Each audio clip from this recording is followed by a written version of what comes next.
Chart लगेंगे।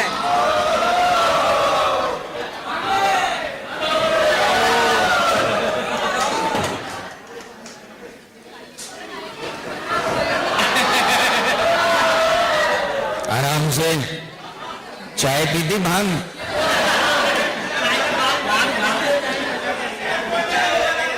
चलिए अब भूखे पेट गाने नहीं गाते।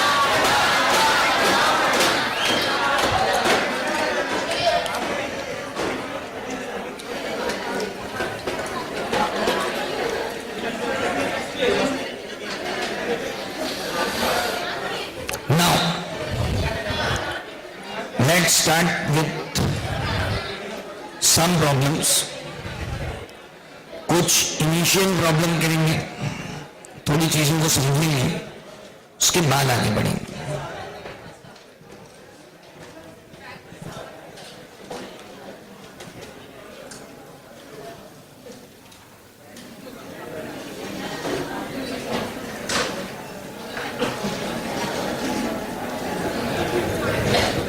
Now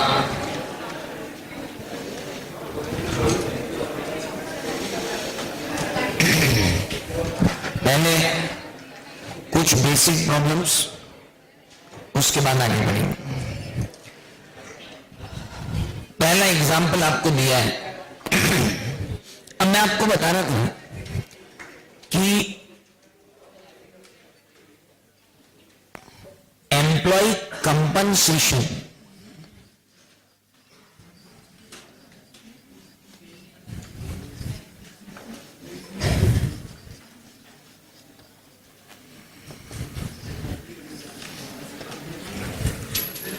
एम्प्लॉय कंपनसेशन अकाउंट में क्या जाना चाहिए, what should go in employ compensation account. तो जो फंडामेंटल मैंने आपको बताया कि 65 रुपए, अभी थोड़ी देर पहले बात की थी, 65 रुपीज, 80 माइनस 15, वो आपका क्या रहता है, एम्प्लॉय कंपनसेशन।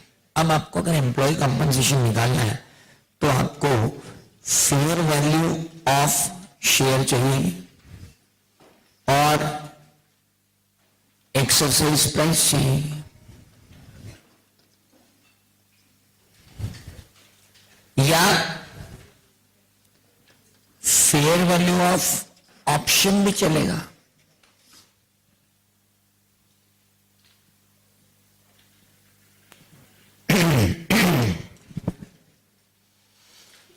भाइयों और बहनों, मैंने आपको बताया था, हाँ मेरी तो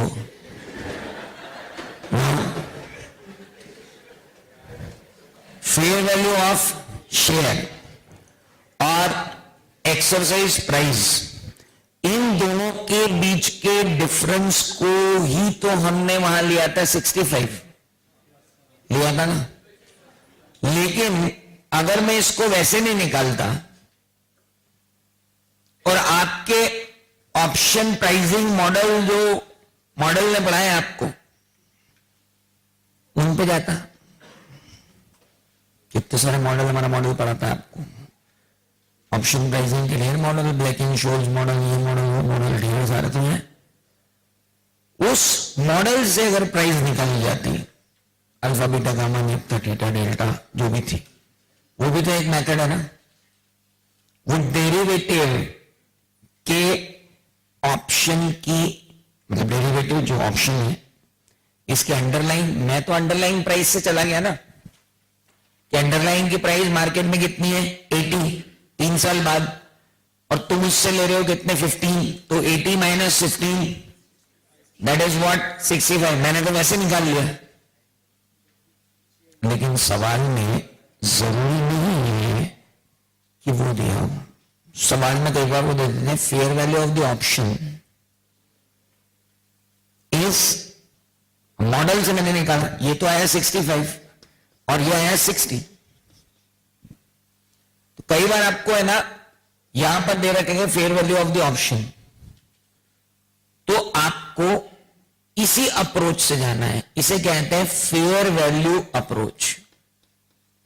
और जब ऑप्शन की फेयर वैल्यू मांगना भी हो सवाल में, तो आपको जाना है इंट्रिंसिक वैल्यू मॉडल पर। और इंट्रिंसिक वैल्यू मॉडल क्या है? ये जो मैंने बताया, there are two models by which employ compensation has to be calculated. और वो मॉडल क्या है? दो मॉडल्स हैं। एक intrinsic value model. Intrinsic value model मतलब fair value of the share at the exercise date minus exercise price. ओहो, 80 minus 15 अभी करवाया था थोड़ी देर पहले। ये क्या था? This was intrinsic value. लेकिन बंदा कह रहा है तुम इंट्रिंसिक वैल्यू पे मत जाओ यार। क्यों? क्योंकि अंडरलाइन के साथ साथ फॉरवर्ड, फ्यूचर, ऑप्शन, इन सब की वैल्यू एग्जैक्ट कोरिलेट हो ये जरूरी नहीं है। ओ हेलो, आप लोगों ने डेरिवेटिव्स पढ़े हुए हैं। कुछ जरूरी नहीं है कि जिस तरीके से अंडरलाइन की प्राइस कम मिनट हो, एग्जैक्ट उसी तरीके से डेरिवेटिव का भी वेरिएशन हो। डेरिवेटिव अपने आप में एक इंस्ट्रूमेंट है ना यार, it is a financial instrument. ये भी तो एक फाइनेंशियल इंस्ट्रूमेंट है, ईएसओपी। तुमने आज वादा कर दिया है ग्रांट डेट पर कि आज से 3 साल बाद तुमको 15 रुपए में शेयर देंगे। कागज पर लिखा हुआ एक वादा, ये अपने आप में क्या हो गया? फाइनेंशियल इंस्ट्रूमेंट, जिसकी आज वैल्यू क्या है? 0। क्यों? क्योंकि वो एक्सरसाइज ही कर रहा 3 साल बाद। आज हमने जो उसको वैल्यू दी है, वो वैल्यू कितनी है? अगर आज ही डिफरेंस है तो वो उसकी वैल्यू हो जाएगी। आज 80 रुपए की चीज 15 रुपए में देने का वादा, और आज वो चीज कितने की? 80 रुपए की है, तो भी उसकी वैल्यू कितनी हो जाएगी? मान लो जिस दिन ग्रांट किया उस दिन 80 है और आपने एक्सरसाइज प्राइस कितनी दे दी? 15, तो उस कागज की आज की वैल्यू कितनी हो गई? 65। ओ भाई, यहां पर डेरिवेटिव की वैल्यू 0 हो जरूरी नहीं है। हां, अगर आप सामने वाले को कहते हो कि 80 रुपए का शेयर 80 रुपए में ही मैं तुमको 3 साल बाद देने को तैयार हूं, तो मैं बोलता यार इसकी आज वैल्यू क्या है? 0। लेकिन एम्प्लॉय स्टॉक ऑप्शन प्लान में ऐसा जरूरी नहीं है कि वैल्यू क्या हो? 0। अच्छा, हम 3 साल बाद की फेयर वैल्यू पे जाना चाहेंगे। आज की फेयर वैल्यू पे क्यों जाए? ग्रांट डेट की फेयर वैल्यू पे क्यों जाए? हम एक्सरसाइज करने के लिए जो वेस्टिंग डेट रहेगी वहां की फेयर वैल्यू देखें, और वहां की फेयर वैल्यू से ही हमको लॉस का पता चलेगा कि एग्जैक्ट लॉस हमको कितना हुआ। मान लो यहां जाके अगर वैल्यू 110 हो गई तो तुम तो एम्प्लॉय कंपनसेशन कितना लेके बैठे हैं? मान लो 80 और 15 है, तो तुम तो कंपनसेशन में कितने ले गए? सिर्फ 65, जबकि वहां देखो तो 15 रुपए आए और इधर 110। हेलो, तो फिर 95 हो गया ना कंपनसेशन। तो प्रॉब्लम ये है कि आपको इस दिन वैल्यू जो चल रही है वो इंट्रिंसिक वैल्यू आप ले रहे हो, वहां पे भी 110 माइनस 15 किया तो that is also intrinsic value, there is no point. लेकिन कई बार इस इंट्रिंसिक वैल्यू के बजाय ज्यादा मॉडल्स जो आपके बनाए हुए हैं, fair value pricing models of the option, आप उनको एक्सरसाइज करके मोस्ट रिलायबल एस्टिमेट ले सकते हो। क्योंकि उसके अंदर जब फेयर वैल्यू डिटरमाइन होती है ऑप्शन की, तो उसमें मार्केट कंडीशंस को भी देखा जाता है, एम्प्लॉय के अदर कंडीशंस को भी देखा जाता है। सारी चीजों को देखने के बाद आप जो है प्राइसिंग मॉडल से फेयर वैल्यू निकालते हो। तो अगर सवाल में प्राइसिंग मॉडल की फेयर वैल्यू दी हो तो हमेशा प्रेफरेंस किसको दिया जाएगा? Fair value of the option को। फिर आपको यह कैलकुलेट करने की जरूरत नहीं कि क्या है, अभी मैं बताता हूं आपको, मैं उसी पे आ रहा हूं। आइए, एक इलस्ट्रेशन दिया हुआ, सबसे पहले ये एग्जाम्पल दिया, आप उस एग्जाम्पल पे आओ।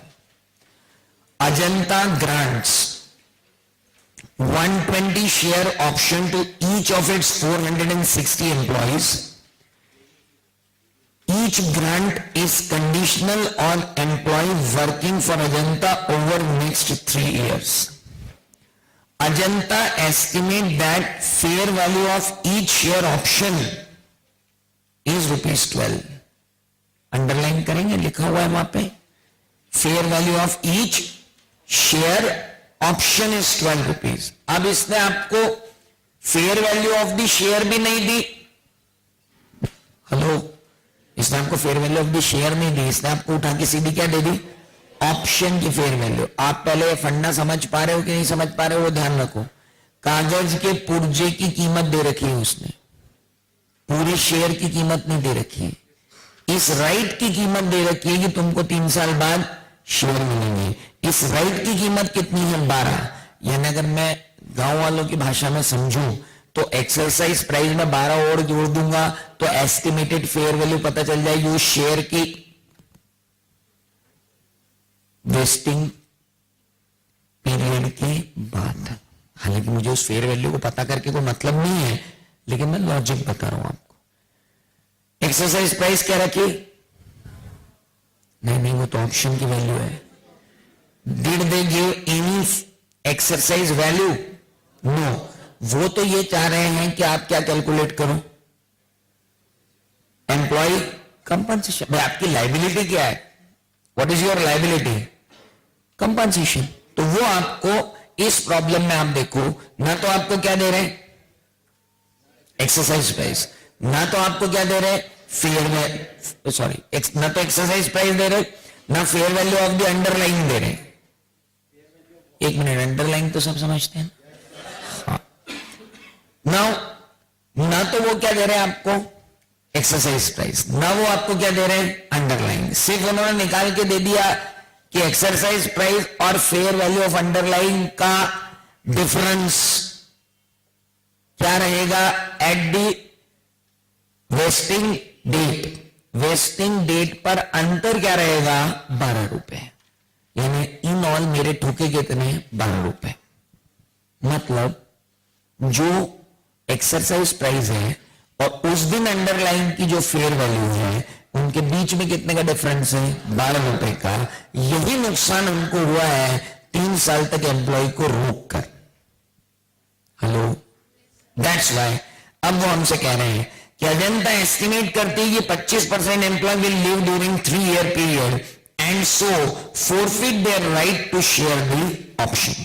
जी ठीक है. Now Ajanta everything turns out exactly as expected. हर चीज वैसी ही टर्न आउट हुई जैसी चाहिए गई थी.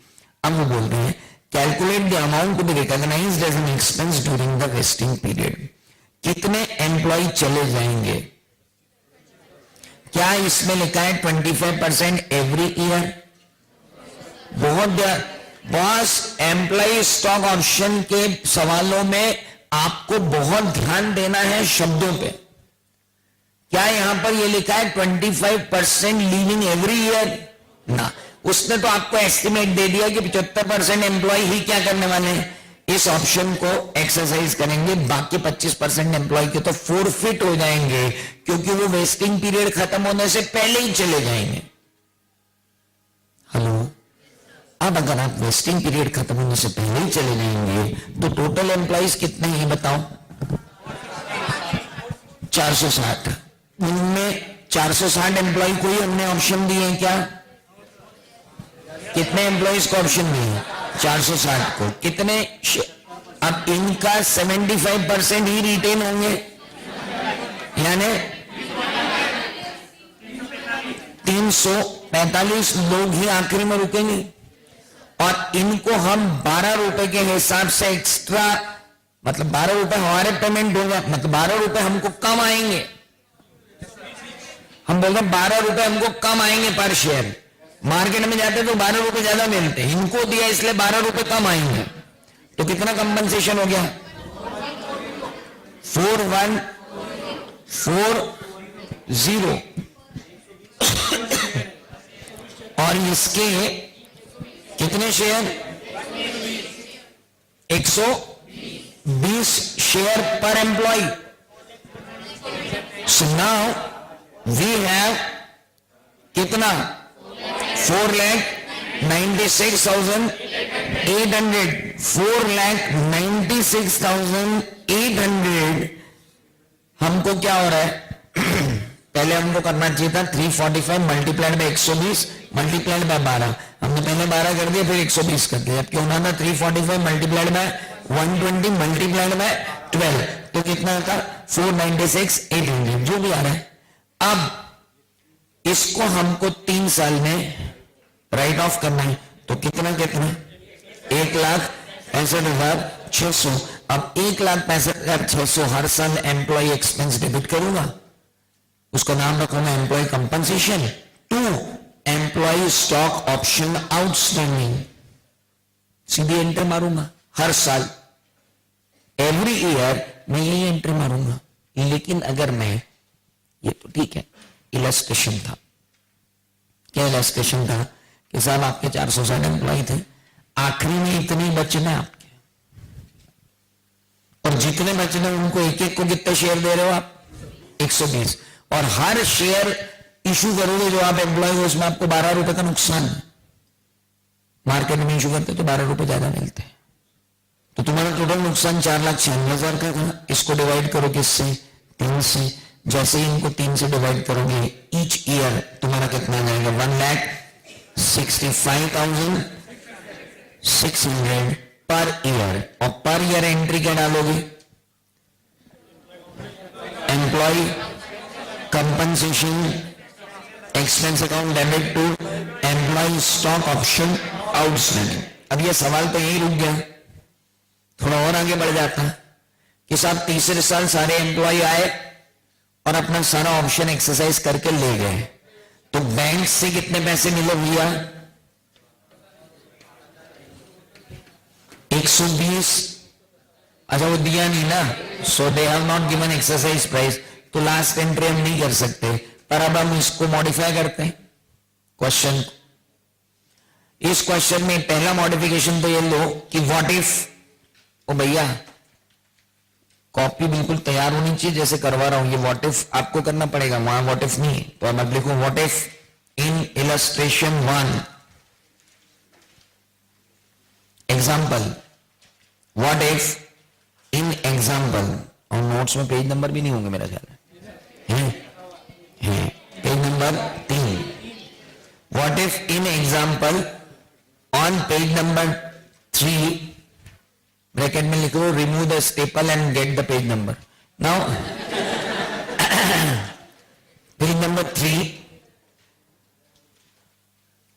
If employ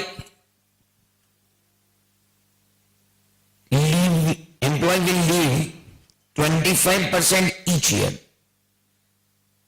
If employee will leave 25% each year, अगर एम्प्लॉय 25% हर साल जाते तो सर मेरे को क्या करना पड़ता मालूम 450 थे ना 460 थे 460 का पहले लेता मैं 1 मिनट पहले लेता मैं 75% तो कितने आते हैं 345. फिर अगले साल इसका लेता 75% तो कितने आते हैं 258 और फिर इसका अगले साल लेता 75% 194.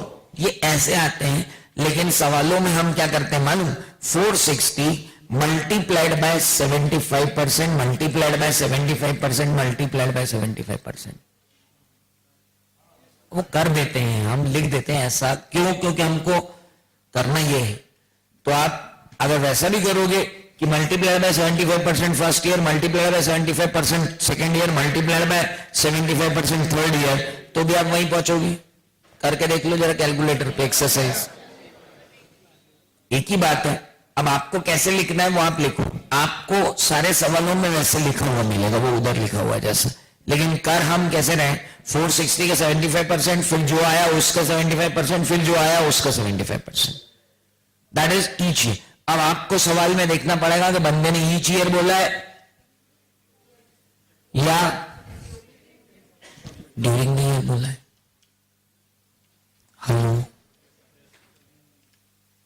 कुछ समझ नहीं आया? नाउ तो अब लाइबिलिटी निकालो। 194 मल्टीप्लाइड बाय 120 मल्टीप्लाइड बाय 12,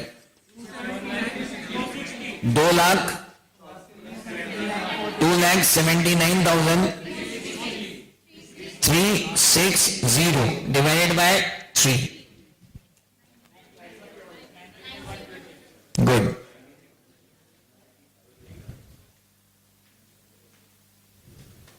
क्या हुआ? 194 मल्टीप्लाइड बाय 120 मल्टीप्लाइड बाय 12, 2,79,360 आ रहा है कि नहीं? Divided by 3। हर साल कितना? 93, 120 ईच ईयर। क्या हो गया? अरे यहां कितना है? अरे 194 employees multiplied by 120 shares multiplied by 12। रुक तो सही, मैं तो पहले टोटल निकाल रहा हूं। 2,79,360 आया कि नहीं? आया या नहीं ये बताओ। अब उसको मैं डिवाइड बाय 3 करूं कि नहीं? करो करो। 93 ईच ईयर। अब देखो, दिमाग दौड़ा। हर साल अलग अलग लो ना। पहले साल 460 थे, फिर 375 हुए, फिर 258 हुए, तो आपको वैसे वैसे जाना चाहिए। सर ये एस्टिमेट जो मैं लगा रहा हूं ना, इसीलिए आपको ज्ञान गणित दिया ये कि ये एस्टिमेट मैं एट द ग्रांट डेट लगा रहा हूं। सर दिस एस्टिमेट, ये जो मैं एस्टिमेट ले रहा हूं, ये किस डेट पर ले रहा हूं? वेस्टिंग डेट पर थोड़ी ले रहा हूं, ग्रांट डेट पर ले रहा हूं कि मेरे को अगले 3 साल में इतना खर्चा करना है, तो उठा के डिवाइडेड बाय क्या कर दूंगा? 3। क्योंकि ग्रांट डेट पर मेरी लाइबिलिटी खड़ी हुई होना चाहिए 2,79,360 की। हेलो, ग्रांट डेट पर, सॉरी वेस्टिंग डेट पर मेरी लाइबिलिटी खड़ी हुई होना चाहिए कितनी? 2,79,360। मैं इसको डिवाइड कर दिया कितने से? 3 से। हर साल उतना उतना प्रोवाइड फॉर करके और 3 साल बाद खड़ा कर दूंगा लाइबिलिटी में ले जाकर। कितना? 2,79,360। 279,360 का पेमेंट हो जाएगा थ्रू। हमने तो पढ़ा था, आप लोगों ने डायरेक्ट पढ़ा है, मैं डायरेक्ट का पढ़ा रहा हूं। मैं तो शुरुआत से शुरुआत कर रहा हूं। आपने डायरेक्ट सवाल लगाया आईपीसीसी में, सीधे उठा के पहला साल, दूसरा साल, तीसरा साल जर्नल एंट्री। पर ये फंडा यहां लेना बहुत जरूरी है कि ये जो 2,79,360 है, ये पता मुझे कब चल रहा है? ये एस्टिमेट में कब लगा रहा हूं? ग्रांट डेट पर, कि मुझे वेस्टिंग डेट पर इतना नुकसान हो रहा है, तो उसको ग्रांट डेट से वेस्टिंग डेट के बीच में, वेस्टिंग पीरियड में मैं क्या करना चाहता हूं? Defer and amortise. तो I am doing defer and amortise that. वो मैं 130 करूंगा। And don't apply your mind कि रेशो में ले जाऊंगा, वहां भी ले जाऊंगा मैं आपको, लेकिन आप स्टेप बाय स्टेप चलो मेरे साथ, क्योंकि हम वहां से ही आगे बढ़ गए। Is that clear? अभी हमने सीखा एम्प्लॉय कंपनसेशन कैलकुलेट करना और उसको डिवाइडेड बाय 3 करके डेफर करना। लेकिन अब हर साल एस्टिमेट चेंज भी हो सकता है। फर्स्ट ईयर में मेरा एस्टिमेट था कि 25% एम्प्लॉय जाएंगे। हेलो, लेकिन एक्चुअली में 20% ही गए। और अब मेरा ईयर एंड सेकंड पर रीएस्टिमेशन हो रहा है कि इतने और छोड़ के चले जाएंगे, फिर एक्चुअली कुछ और गए, फिर तीसरे साल, अगले साल फिर मेरा एस्टिमेट चेंज होकर एक्चुअली जो गए वो तो जो गए वो गए। अब प्रॉब्लम वैसे आएंगे। सर पहला प्रॉब्लम तो यह था कि कुछ भी नहीं था, सीधे 75% थे। फर्स्ट सबसे पहली स्टेप हमारी क्या थी? ग्रांट डेट पर हमको मालूम था फिक्स 25% जाएंगे, दूसरा मैंने व्हाट इफ करवाया कि नहीं, पहले साल कितने जाएंगे 25, पहले साल तो यही था कि तीनों साल तक 25 25 25 जाएंगे, लेकिन सेकेंड ईयर के समय एस्टिमेट लगाया गया कि 25 की जगह कितने जाएंगे एक्चुअल में 20। ये भी हो सकता है। फर्स्ट ईयर में मैंने यहां पर लगाया कि हर साल कितने छोड़ के जाएंगे 25% यहां, फिर 25% यहां, फिर 25% यहां, लेकिन हुआ ये कि 25% यहां छोड़ के जाने वाले थे। यहां देखा तो 25% यानी 460 का 25% यानी कितने छोड़ के जाने वाले थे 345। वो सबको चेहरा दिखाने आ गया है कि मैं recovery man, I am here. So recovery आज भैया, आज आपका जो काम है वो ये है कि हमको ये सूचना देना कि नीचे सब कुछ तैयार है, चलो, है ना। बाकी 25% कितने छोड़ के जाने चाहिए थे 115, 115 लोग छोड़कर जाने चाहिए थे एस्टिमेटेडली, और छोड़कर चले गए 125। सुनो तो सही।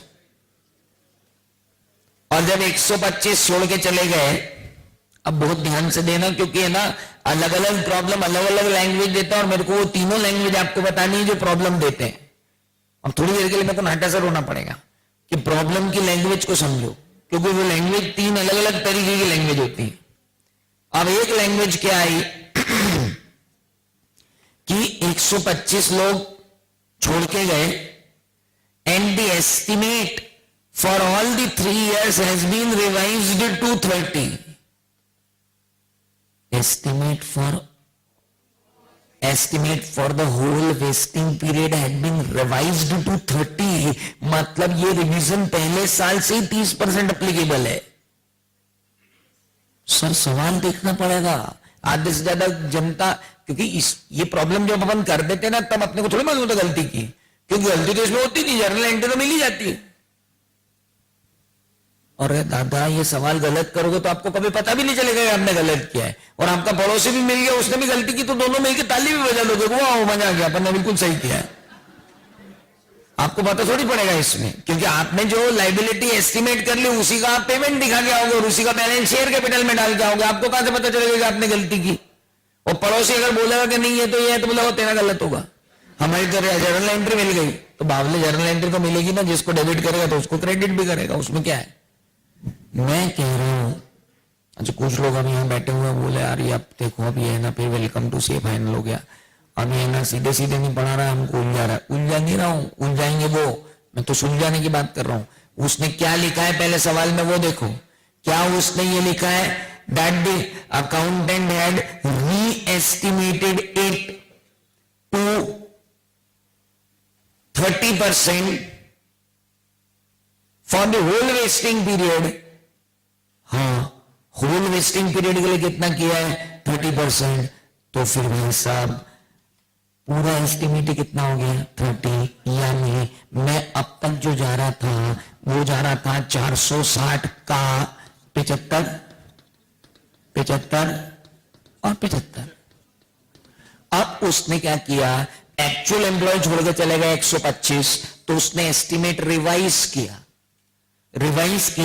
तो 460 पे रिवाइज किया होगा ना भाई साहब, छूटे हुए पे थोड़े, पूरे वेस्टिंग पीरियड पे जब वो रिवाइज करेगा तो 460 पे रिवाइज करेगा। वो 460 पे अब मैं लगा दूंगा कितना 70% और 70%। सुनो, ये तो हुआ रिवीजन करने का एक तरीका, बहुत ही रेयरली आपको दिया जाता है क्वेश्चन में, लेकिन 2 बार वो आपके साथ इस तरीके से इमोशंस के साथ खेल चुका है। लोगों ने क्या किया, बोले सेकंड ईयर में जाके एस्टिमेट चेंज किया है। अपन ने एक सवाल किया था 460 माइनस एक्चुअल गए कितने 115, जो बचे उनका 70% करके मिला के आ गए। अरे जब तुमको बोला कि वेस्टिंग पीरियड के ऊपर होल रिवीजन है, तो तो फिर ध्यान रखो ना कि वो होल रिवीजन है। हर सवाल एक जैसा थोड़ी होता है। उस सवाल के अंदर ये देखना बड़ा जरूरी है कि रिवीजन कब हो रहा है। अगर मैं उस सवाल में बोलूं कि looking to the actual employee gone, the estimate had been revised for the remaining vesting period, तो फिर जितने एक्चुअल नंबर ऑफ एम्प्लॉयज बचे थे ईयर इन ऊपर, हेलो, उनके हिसाब से एस्टिमेट क्या होगा, रिवाइज होगा। तो आपको यह देखना बड़ा जरूरी होगा सवाल में कि उसने रिवीजन बोला क्या है। रिमेनिंग वेस्टिंग पीरियड के लिए रिवीजन बोला है या होल वेस्टिंग पीरियड के लिए रिवीजन बोलना है। ये दोनों चीजें बहुत इंपॉर्टेंट है। और फिर क्या होता है, जब अपन प्रैक्टिस मैनुअल में एक सवाल करते हैं और वही सवाल कहां करते हैं, मॉड्यूल में, और मॉड्यूल में वो सवाल दिया होता है रिमेनिंग वेस्टिंग पीरियड का, और प्रैक्टिस मैनुअल में वो सवाल दे दिया जाता है। तो फिर हम बोलते हैं एक जगह ये कर रहा हूं, दोनों जगह कर रहा हूं, स्टडी मॉड्यूल को गलत मानूं कि प्रैक्टिस मॉड्यूल को गलत मानूं, फिगर तो वही है। तेरा मेंटल लेवल सुधार, पहले देख कि वहां क्या लिखा हुआ है, उसके बाद बात करना। हेलो, फंडामेंटल स्ट्रॉन्ग हो जाओ कि वो तुमसे कौन से वेस्टिंग पीरियड की बात कर रहा है। One has to be very clear. आओ अब थोड़ा सा दिमाग लगाते हैं, little bit of mind should be applied. अगला क्वेश्चन, इलस्ट्रेशन 1। ये तो यस ओएस का होगा। is granted 20,000 with the market price 120. The options of exercise between 10th of December and 31st March. Yes, good. आ जाओ, इलस्ट्रेशन 1। अब एक पहला complete problem लगाने का सौभाग्य प्राप्त करते हैं अपन। क्वेश्चन आपको पढ़ना है 4 नंबर के पेज पर, इलस्ट्रेशन 1। इसको भी व्हाट इफ कर डालेंगे, आप टेंशन मत लेना, पहले इफ तो करें। सॉल्यूशन ना देके जितने फंडामेंटल मैंने दिए थे उस हिसाब से कुछ न कुछ करके दिखाएं।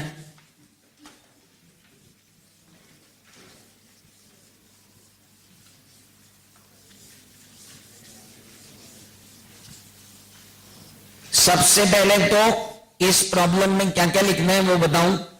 सबसे पहले जैसे ही क्वेश्चन देना वो आप कुछ फैक्ट्स लिख लिया करो निकाल के। नंबर ऑफ एम्प्लॉय क्या है, एक्सरसाइज डेट क्या है, ग्रांट डेट क्या है, फेयर वैल्यू ऑफ ऑप्शन क्या है, रेट क्या है छोड़ के जाने का, वो सब एक साथ लिख लिया करो, तब जाके सवाल करने में मजा आएगा।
अब कई बार क्या होता है, सारे सवाल लगा लो बड़े बड़े और ये आ जाता है 4 नंबर का। आदमी वहां परेशान होता रहता है, तो एक ही साल में सब कुछ हो गया। आदमी का दिमाग यूं खराब कि यार ये क्या हो गया यार, मैंने कुछ गलत कर दिया होगा, क्योंकि मेरे को तो सर ने ये SOP ऐसे कराए बड़े बड़े, जिनमें मैंने 3-3 साल में सब कुछ किया है, तो एक ही साल में सब कुछ हो गया। और तो हो गया ना, तुमको क्या टेंशन है, एक साल में सब कुछ हो गया। Within 1 year everything finished. आओ देखते हैं, और फिर भी एंट्री तो मारनी पड़ेगी ना। और मान लो बीच में क्वार्टरली रिजल्ट्स आए तो आपको एम्प्लॉय स्टॉक ऑप्शन आउटस्टैंडिंग की एंट्री मारनी पड़ेगी। चलो, तो अभी अपन सीधे सीधे से करते हैं। पहली बात तो हमको दिए हैं नंबर ऑफ एम्प्लॉइज, कितने एम्प्लॉइज 20,000। गुड। ऑप्शंस पर एम्प्लॉय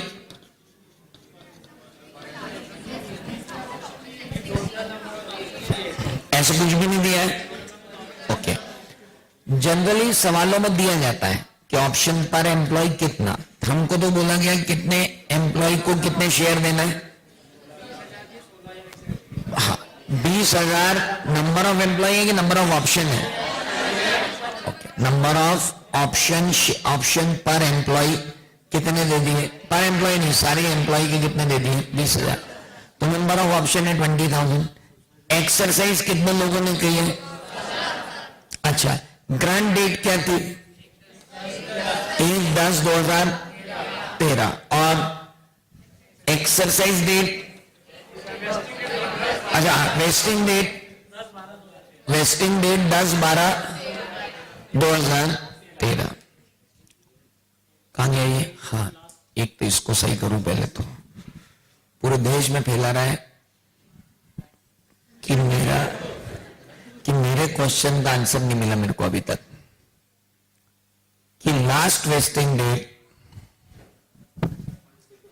अब तू एक नया वर्ड लेके आ जाएगा तो उसका मैं क्या करूं? अब लास्ट वेस्टिंग डेट वर्ड कहां से लाऊं मैं, जो दुनिया में एग्जिस्ट ही नहीं करता है। दुनिया में सिर्फ वेस्टिंग डेट वर्ड यूज करता है, लास्ट वेस्टिंग डेट होती नहीं है कुछ। तो मैं तेरा जवाब कहां से दूं? अब पूरी एकेडमी में भले सबको बोलता फिर कि सर ने मेरा जवाब नहीं दिया।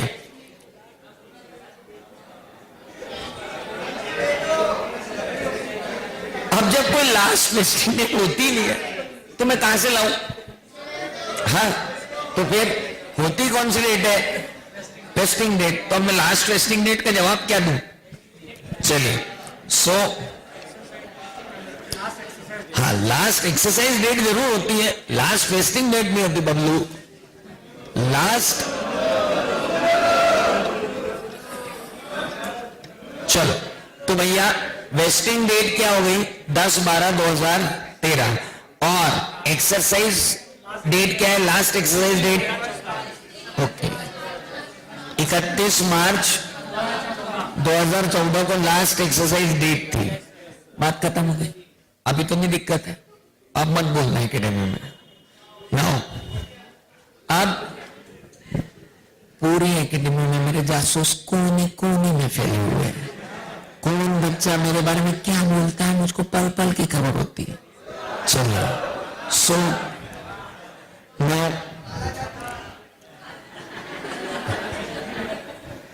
लास्ट एक्सरसाइज डेट 31/3/2014 थी। अब एक ही साल में सब निपट गया। ओके, अच्छा, इन्होंने आपको क्या दिया यहाँ पे? फेयर वैल्यू ऑफ ऑप्शन दिया है या दोनों आपको प्राइस दिए? एक्सरसाइज प्राइस और मार्केट प्राइस 120। और ऑप्शन वैल्यू दी क्या? तो अब इन्होंने कौन सा मॉडल लगा दिया? Intrinsic value. आप है ना ज्यादा टेंशन मत लिया करो, ये फोकट चीजें होती दुनिया में। मेरे को इन इन्वर्टेड कॉमा से बहुत दिक्कत है। कोई भी चीज को उठा के एक बना देते हैं। ये क्या है? बोले this is intrinsic value model. अबे तो तू देगा जो, हम वही करेंगे ना। इंट्रिंसिक वैल्यू मॉडल क्या? तो हमको फेयर वैल्यू दे दे, तो हम फेयर वैल्यू सवाल कर देंगे। तो इंट्रिंसिक वैल्यू देगा, तो हमें इंट्रिंसिक वैल्यू ना, पहले बनाएंगे एक पूरा चार्ट, उस चार्ट में लिखेंगे इंट्रिंसिक वैल्यू मॉडल, फिर फेयर वैल्यू मॉडल। वो बच्चा पहले ही टाइम से कंफ्यूज बेचारा, ओहो अभी तो मैंने फेयर वैल्यू मॉडल ही पढ़ा है, बाद में मुझे इंट्रिंसिक वैल्यू मॉडल भी पढ़ना है। सब मालूम है काय का इंट्रिंसिक और काय का फेयर वैल्यू, यही है, तू जो देगा उस हिसाब से कर दूंगा भैया, मेरे को तो मेरा एम्प्लॉय कंपनसेशन कैलकुलेट करना है, तो अगर दोनों वैल्यू दे देगा तो मैं इंट्रिंसिक वैल्यू पे चला जाऊंगा, तो दोनों वैल्यू नहीं देगा तो मैं फेयर वैल्यू, वो सब दोनों दे दियो तो मैंने बता ही दिया फेयर वैल्यू पे जाना, दोनों दे दियो तो फेयर वैल्यू पे, नहीं तो इंट्रिंसिक पे, नहीं तो तू क्या जो देगा उस पे करेगा, कहे कि इंट्रिंसिक ने कहा कि फेयर वैल्यू, उसने दी नहीं तुमको फेयर वैल्यू, निकाल लो तुम्हारा प्राइसिंग मॉडल लगा के निकल पाए तो। और सर मान लो इसमें उसने पूछ लिया हमको ब्लैक एंड शोल्स मॉडल का प्रॉब्लम, तो हो सकता है बॉस। ऑप्शन के अंदर कॉम्प्लिकेट करने के लिए वो आपको बोलते हैं जितने डेटा आपको चाहिए होते हैं ऑप्शन प्राइसिंग मॉडल के, वो सब डेटा इसमें अवेलेबल करवा देगा वो आपको, मार्केट वोलेटिलिटी ने फलानी वोलेटिलिटी और ये और वो और सब दे देगा वो, और बोलेगा निकाल बेटा ऑप्शन प्राइस, तो फिर निकालते रहना ब्लैक एंड शोल्स मॉडल लगा के ऑप्शन की फेयर वैल्यू, और फिर निकालना कंपनसेशन। मैं तो अकाउंटिंग वाला आदमी हूं, मेरे को तो तुम फेयर वैल्यू ला दो भैया, या तो तुम डायरेक्ट दे दो महाजन साहब से लाके, नहीं तो मेरे को आता है डिफरेंस निकालना, वो निकाल लूंगा, मेरे को कंपनसेशन से मतलब है, उससे क्या मतलब मेरे को तुम क्या कर रहे हो, कहीं से भी जाओ। नाउ इंट्रिंसिक वैल्यू आ गई कितनी, 70 रुपए, ये 70 रुपए मेरी नुकसान है, ये नुकसान को मैं एम्प्लॉय कंपनसेशन बोलता हूं, वेरी सिंपल। तो मैं ये बोल रहा हूं employee compensation account debit to employee stock option outstanding account. अरे फर्स्ट ईयर में तो भी मैं यही डालूंगा ना एंट्री, आपको क्या दिक्कत है। देख भाई ऐसा है कि तुम मेरे को भले गांव वाला बोलो, मैं इसको एम्प्लॉय स्टॉक ऑप्शन आउटस्टैंडिंग में डालूंगा, क्योंकि शेयर वाले अगर तूने यहां पे लिख दे employ compensation to share capital, तो शेयर होल्डर रजिस्टर में आएगा बाय एम्प्लॉय कंपनसेशन, और मैं चाहता हूं कि बाय एम्प्लॉय कंपनसेशन ना आए, employee stock option outstanding account share capital account में आए, तो ट्रू एंड फेयर व्यू मिलता है लेजर खोलते ही कि आपने ये किस लिए दिया है, दैट इज फॉर ऑप्शन। तो कितना आया भैया, कैलकुलेट करेंगे कितने शेयर थे, 16,000 लोग आए भैया, मल्टीप्लाइड बाय 70। सर ये आपने 16 क्यों लिए, आपको 20 लेना था, मैं 20 लेता अगर यहाँ पे ये प्राइस 31/3/2015 होती। हेलो, इस प्रॉब्लम में अगर ये 2015 होती तो मैं क्या करता हूँ, व्हाट इफ में कराऊंगा, मत टेंशन लो। अभी अपन यही आए, 16,000 मल्टीप्लाइड बाय 70 कितना हुआ, 11,20,000, और 11,20,000 करने के बाद अब मुझे बैंक से पैसा आ रहा है कितना, 8 लाख, और मैंने जो आउटस्टैंडिंग रखा है इसको तो डेबिट करना ही है मेरे को, कितना, 11,20,000। सर एक काम करो, अपन तो सिक्योरिटी प्रीमियम को बैलेंसिंग फिगर में डाल दो, कभी मत करना क्योंकि वो वर्किंग नोट मांगता है आपसे। सिक्योरिटी प्रीमियम का वर्किंग नोट बनाने का, सिक्योरिटी प्रीमियम के वर्किंग नोट बनाने का नंबर वो लिया, इसलिए आपको वर्किंग नोट बनाना पड़ेगा सिक्योरिटी प्रीमियम का। कैसे बनाओगे ऐसे ही, amount received 8 lakh, employ compensation account 11,20,000, total 19,20,000 minus share capital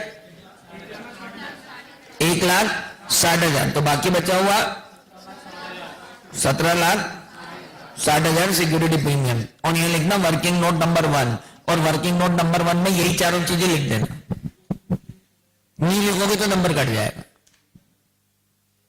और वो बनवा रहा है वर्किंग नोट, कैसे बनवा रहा है देखो अगले पेज पे, ये अगला भी नहीं और अगला वाला, स्टेपल हटा के 7वां पेज देखो, ऊपर देखो नोट सिक्योरिटी प्रीमियम, देखा ऊपर देखो note security premium, exercise price received, value services received, consolidated total less nominal value, बाकी बचा हुआ सिक्योरिटी प्रीमियम, ये बनाना पड़ता है, नहीं बनाओ नंबर कट जाते हैं। Working note is part of your answer, सबसे पहले लिखा होता पहले ही क्वेश्चन के ऊपर, जो वर्किंग नोट उसको चाहिए वो वर्किंग नोट तो चाहिए, तुम भले कैलकुलेटर पर कुछ भी कर लो, उसका एक नंबर है, कट जाएगा फिर। हुआ ये मेरा था। P&L में कौन ले जा रहा है एम्प्लॉय कंपनसेशन को, ये एम्प्लॉय कंपनसेशन 11-20 को P&L में जाना पड़ेगा बाबूजी।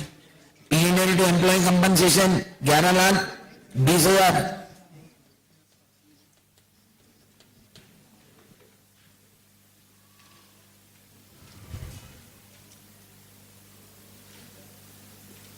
What if in the above question, जब ये मिला था ना लोगों को, बस इतना सी question. What if in the above question vesting date, what if in the above question if vesting date is 31/3/2015, 31/3/2015 and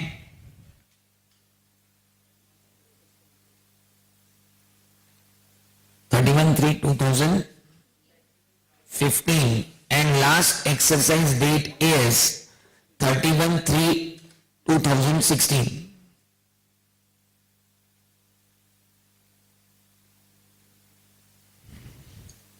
And exact employees have left, कितने एम्प्लॉय छोड़ के चले जाएंगे, हाँ sorry, an option exercised by 16,000 employee and option exercised by 16,000 employees as estimated on the grant date, as estimated on the grant date। मैंने grant date पर 16,000 employees के ही option exercise करने की बात सोची थी और एक्सरसाइज डेट पर भी 16,000 एम्प्लॉइज ने ही ऑप्शन एक्सरसाइज किया। एक मिनट, व्हाट इफ लिखा है पहले उसका मतलब समझो फिर करना। देखो ग्रांट डेट क्या है, 1 अक्टूबर 2013, ओके। वेस्टिंग डेट क्या है, 31 मार्च 2015 और एक्सरसाइज डेट क्या है, 31 मार्च 2016। अब अपना फंडा क्या कहता है कि हमारे पास वेस्टिंग पीरियड कहां से शुरू हुआ, ग्रांट डेट से वेस्टिंग डेट तक, यानी 1/10/2013 से 31/3/2015 तक। इसमें हमको एम्प्लॉय कंपनसेशन को राइट ऑफ करना है, 16,000 के बराबर का ही बनाएंगे, 20 का भी क्यों बनाए, क्योंकि पहले ही दिन से एस्टिमेट कितना है 16,000। हेलो, तो फटाफट कर दो, इन एंट्रीज की डेट चेंज होंगी। हेलो, आपको जर्नल एंट्री करना है क्योंकि इसके बाद फिर एक और व्हाट इफ कराऊंगा, तब जाके फंडामेंटल क्लियर होना शुरू होंगे।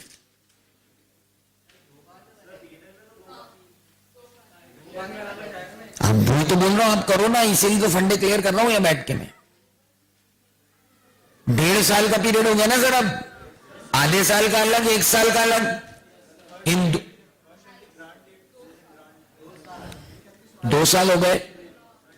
बेटा मैं यही फंडा क्लियर करने की कोशिश कर रहा हूं कि लायबिलिटी क्रिएट करने के लिए 1.5 साल है और उस लायबिलिटी को चुकाने के लिए 1 साल और है। लायबिलिटी क्रिएट करने और लॉस बुक करने के लिए तुम्हारे पास 1.5 साल है, लेकिन पे करने के लिए तुम्हारे पास उसके बाद भी 1 साल और है। तो लायबिलिटी वेस्टिंग डेट तक कंप्लीटली क्रिएट हो जानी चाहिए and you can not defer your expenditure beyond the vesting date. ये फंड में गड़बड़ा जाते हैं वहां जाके कि कहां ले जाऊं, इसलिए अब सवाल दिया मैंने आपको व्हाट इफ करवा के। क्या मालूम क्या करवा रहे हैं, समझाता हूं, मत टेंशन लो, पहले कुछ लोगों को कर लेने दो।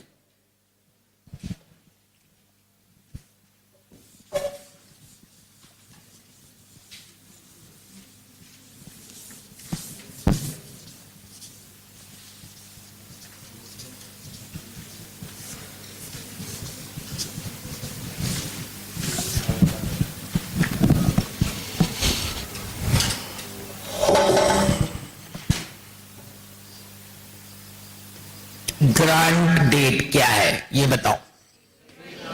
1/10/2013। वेस्टिंग डेट क्या है? 31 मार्च 2015। और एक्सरसाइज डेट क्या है? Last exercise date 31/3/2016।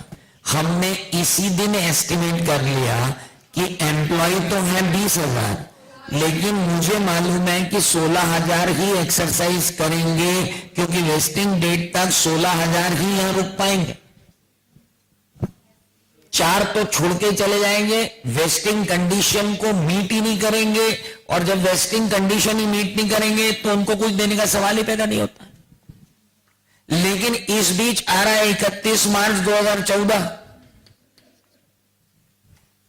हेलो, इस बीच आ रहा है 31 मार्च 2014। तो एक काम करते हैं, टोटल लाइबिलिटी कितनी क्रिएट हो रही है? 16,000 ना 16,000 मल्टीप्लाइड बाय 70। टोटल कितनी? 11-20। इस 11-20 को 1.5 साल में क्रिएट करना है ना? तो 6 महीने वाली तो एंट्री यहां डाल दी जाए। यानी इस 31 मार्च को हमारे पास एक एंट्री आ जाएगी, employee compensation to employee stock option outstanding कितना? 3,73,333। पाटीदार साहब जरा ध्यान रखना फिगर्स का, क्या बोल रहे लोग बाग। Now 3,73,333। Is that clear? Good. अब ये employ stock option outstanding balance sheet में दिख रहा है, ये P&L में जाएगा sir. P&L to employee compensation 3,73,333। इस तरीके से मैंने एम्प्लॉय से जो फायदा 6 महीने में उठाया उसको रिटेन करके उसको रिटेन करने की जो कॉस्ट 6 महीने की थी वो 6 महीने में डेबिट कर दी, और उसको 6 महीने रोक के जो फायदा उठाया वो मेरे P&L में आ ही गया है, रेवेन्यू में। तो मैचिंग कॉस्ट कंसेप्ट मीट हो गया, लायबिलिटी क्रिएट हो गई। नेक्स्ट, अगली बार फिर से यही entry, employee compensation to ESOP outstanding कितनी? 7,46,667। अब मेरा total employee stock option outstanding account कितने में पहुंच गया? देखो 11,20,000 पे। वेस्टिंग डेट के दिन मैं लायबिलिटी बना के खड़ा हूं, लोगों आओ ले आओ। गुड। अब फिर P&L अकाउंट डेबिट करके एम्प्लॉय कंपनसेशन को क्रेडिट कर देता हूं 7,46,667 से।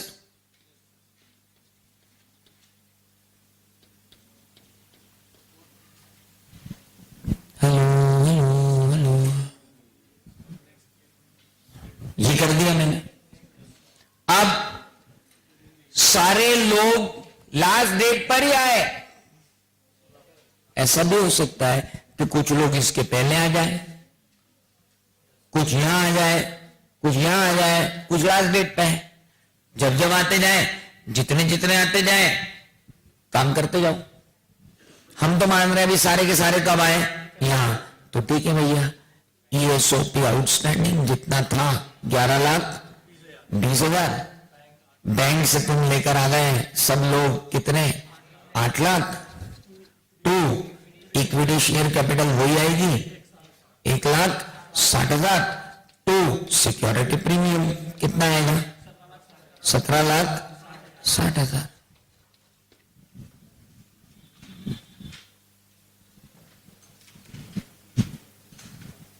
Hello, what if in the above problem?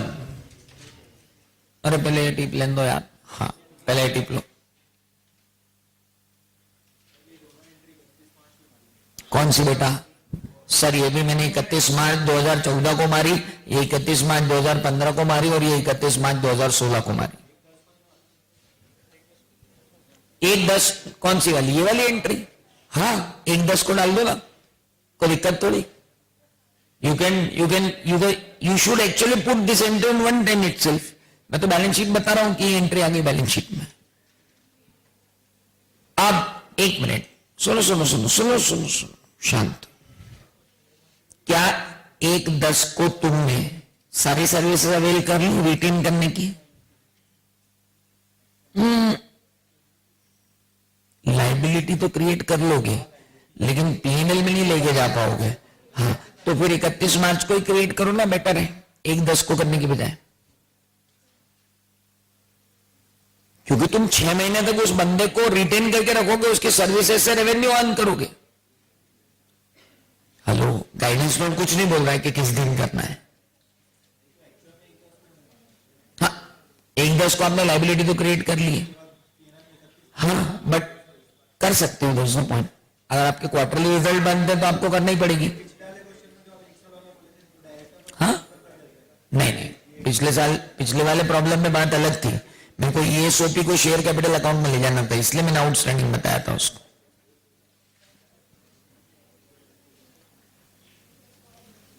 1:10 पे आप ये एंट्री अगर करोगे तो आपने पीएनएल में तो लेके जा नहीं पाओगे, और एम्प्लॉय कंपनसेशन पूरा 373 आप डेबिट कर दोगे किस दिन, 1:10 पे।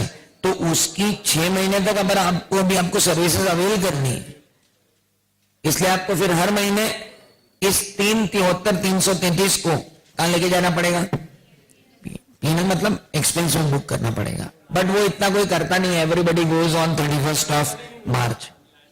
लाइबिलिटी इनकर नहीं हुई, इसलिए वो आदमी काम तो करे मेरे पास 31 मार्च तक रुक के, और उसके पहले ही चला गया तो, ओ हेलो, उसके पहले चला गया तो लैप्स। इसलिए मैंने उसको किस डेट पर बांधी आपको, 31/3/2014 को। लॉजिकली आप मेरे से बोलने जाओगे तो मैं एकेडमिकली उसकी एंट्री करवा दूंगा 1:10 पे, लेकिन प्रैक्टिकली नहीं करवा पाऊंगा। Now what if in the above problem only 14,000 employee came to exercise the option and remaining option lapse?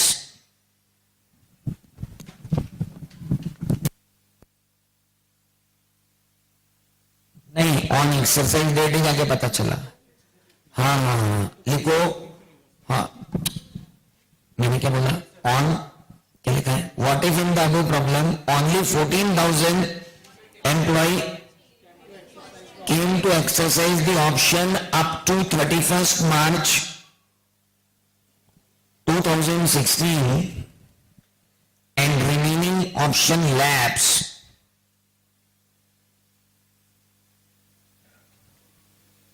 While it was estimated till 31/3/2015, while it was estimated till 31/3/2015 that 16,000 employees will going to exercise.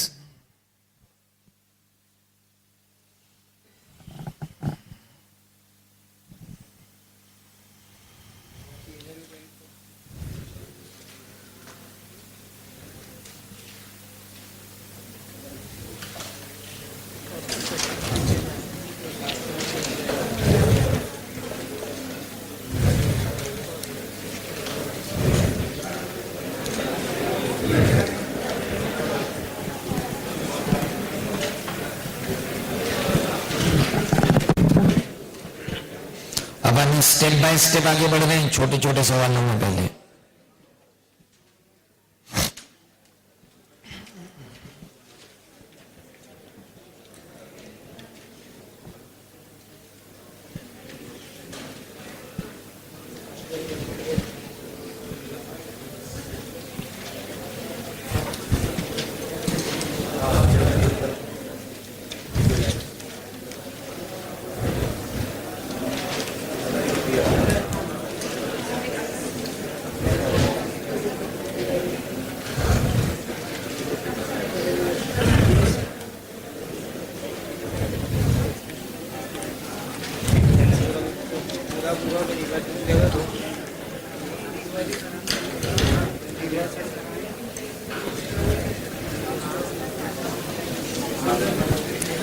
ये जो आखिरी में 1000 employees option exercise करने, कितने 2000 employ option exercise करने नहीं आए,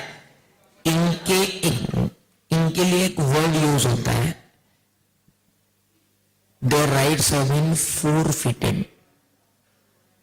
इनके राइट्स क्या हो गए? फोरफिट हो गए। Hello, their rights have been forfeited. और अगर ये वेस्टिंग डेट के पहले निकल जाते हैं, अगर ये वेस्टिंग डेट के पहले ही छोड़ के चले गए, जो एम्प्लॉय वेस्टिंग डेट के पहले छोड़ के चले गए 4000, उसे बोलते हैं लैप्स। तो जरा ध्यान रखना कि कहां लैप्स वर्ड यूज होता है और कहां फोरफिटेड वर्ड यूज होता है। किनके ऑप्शन लैप्स हो गए? जिन्होंने वेस्टिंग कंडीशन को मीट नहीं किया, उनके ऑप्शन क्या हो गए? लैप्स। और एक्सरसाइज पीरियड खत्म हो जाने के बावजूद आप नहीं आए तो आपके ऑप्शन हो जाएंगे फोरफिट। हेलो, बारीकी से देखने जाओ तो बहुत चीजें, नहीं तो सवाल तो हो ही जाते हैं।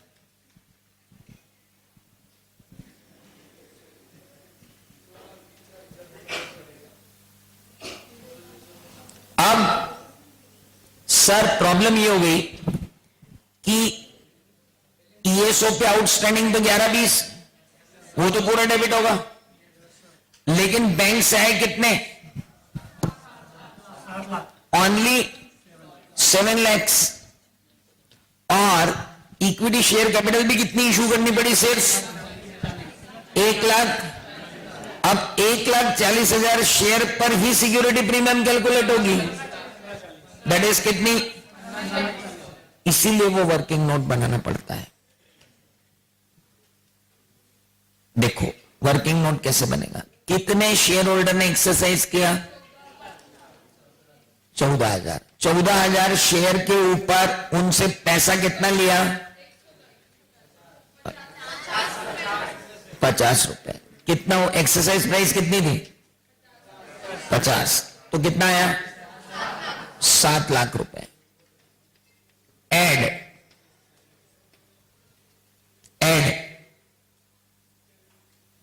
रुको, ये तो उनसे है पैसा। उसके बाद add value of services received. जो एम्प्लॉय स्टॉक ऑप्शन आउटस्टैंडिंग था 11-20, लेकिन ये कितने एम्प्लॉय के लिए था? 16,000। तो 14,000 के लिए कितना? 9,80,000। तो 9,80,000 plus 7 lakh less share capital value 1 lakh. तो बची क्या? Security premium 15,40,000। ये वर्किंग नोट बनाना इसलिए जरूरी है। ये वर्किंग नोट नहीं बनाओगे तो गड़बड़ हो जाएगी। सर यहाँ पे बीच में क्या लिया? Value of services received. अरे बावले, ये 11,20,000 जो था ना, ये वैल्यू ऑफ सर्विस ही तो थी। इधर से ये तो समझा रहा हूं कि उससे इतने रुपए का काम करवा लिया अपन ने। तो कितने रुपए का काम उन शेयर होल्डर से करवा लिया जिनसे 50 रुपए लिए, वो भी ले लो। टोटल कंसिडरेशन इनसे रिसीव हुआ कितना? इतना। जबकि वैल्यू दी इनको कितनी? 1,40 की, मतलब शेयर फेस वैल्यू के। तो बाकी सब इनसे जो रिसीव हुआ वो किस रुपए में रिसीव हुआ? Security premium. सिक्योरिटी प्रीमियम में कितना चला गया? 15,40,000। और 2 भाई साहब, ये तो 11-20 और 7 और माइनस 1,40 माइनस 15,40 बचा कितना? कुछ लोग बोल रहे 2,20, कुछ लोग बोल रहे 1,40।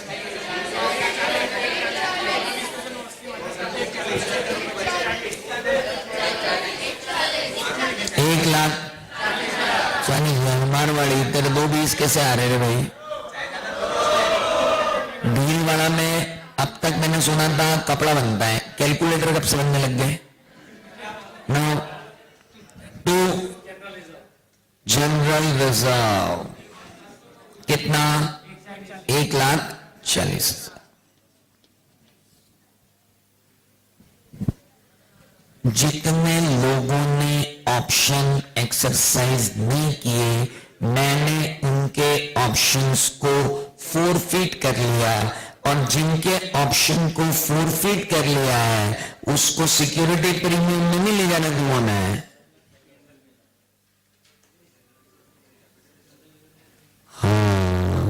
जनरल रिजर्व में क्यों लेकर गए, कैपिटल रिजर्व में क्यों लेके नहीं गए, इसका सीधा सा आंसर ये हो सकता है कि गाइडेंस नोट ने बोला, लेकिन उसका लॉजिकल आंसर ये है कि ये पैसा तूने ही कमाया है उस एम्प्लॉय को की सर्विसेज को यूज करके, और वो उनकी सर्विसेज तो यूज कर ली लेकिन वो सर्विसेज का पैसा लेने ही नहीं आए, तो जो खर्चा मैंने पीएनएल में डेबिट किया है वो रियलाइज रिजर्व है और रेवेन्यू से ही आया है, कैपिटल रिसिप्ट नहीं है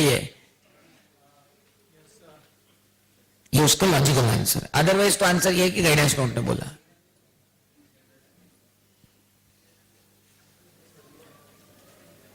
और कुछ हुआ, what if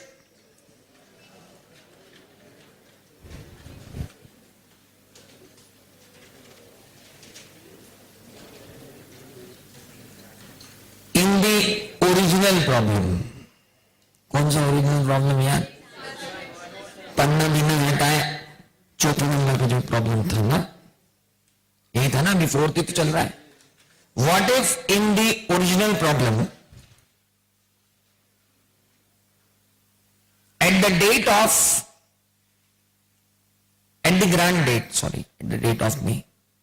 grant date, it is estimated that 20,000 employees will exercise their option. That 20,000 options will be exercised. ऐसा नहीं कोई employee नहीं, 20,000 options will be exercised.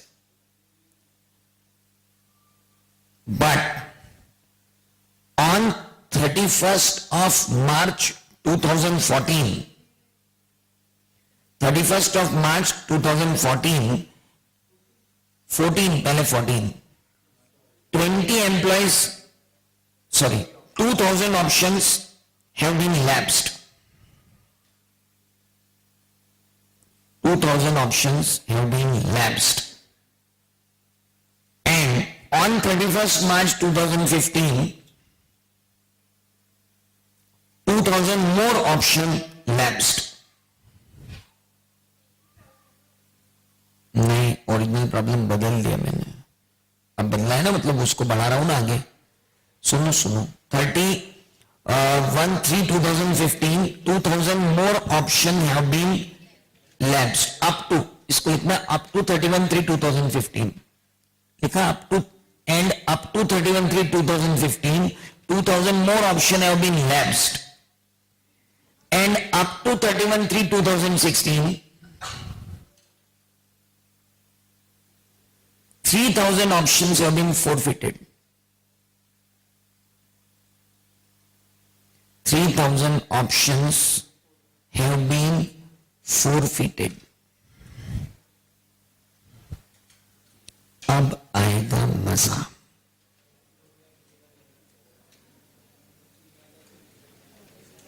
और इसमें ये भी लिखो, एक मिनट, उसमें ये भी लिखो, at the end of every year, at the end of every year, there is a certainty that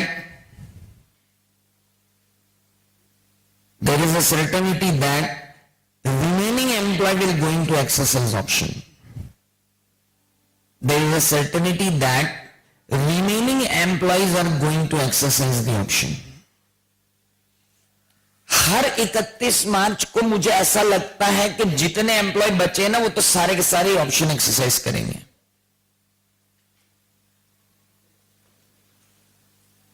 अब आएगा मजा, रियल।